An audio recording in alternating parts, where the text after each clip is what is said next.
Praise the Lord friends. கர்த்தர் மிகுந்த தயவு உள்ளவர். அவர் தயவு உள்ளவர் அப்படிங்கிறத நம்ம டெய்லி லைஃப்பில் ருசி பார்த்துக்கிட்டே இருக்கிறோம் ஃப்ரெண்ட்ஸ்.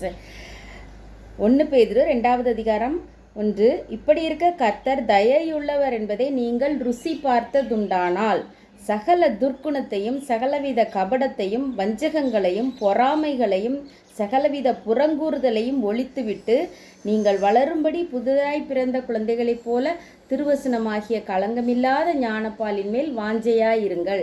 ஆமாம் ஃப்ரெண்ட்ஸ், கர்த்தர் தயையுள்ளவர். நிச்சயமாக அவருக்கு ஏற்கனவே நம்மளுக்கு தயை செய்திருக்கிறார், இனிமேலும் தயை செய்துட்டே இருப்பார் ஃப்ரெண்ட்ஸ். அதனால நம்மளுக்கு துர்க்குணம் வேண்டாம், கபடம் வேண்டாம், வஞ்சகம் வேண்டாம், பொறாமை வேண்டாம், புறங்கூறுதலும் வேண்டாம் ஃப்ரெண்ட்ஸ். கர்த்தர் தயையுள்ளவர். அவர்கிட்ட இருந்து நமக்கு தயவு கடந்து வரும், இப்போவும் கடந்து வருது, இனிமேலும் கர்த்தர் எனக்கு தயை செய்வார்னு இருக்கும்போது இந்த கெட்ட குணம் எல்லாம் நம்மளை விட்டு ஆட்டோமேட்டிக்காக பறந்து போயிடும் ஃப்ரெண்ட்ஸ்.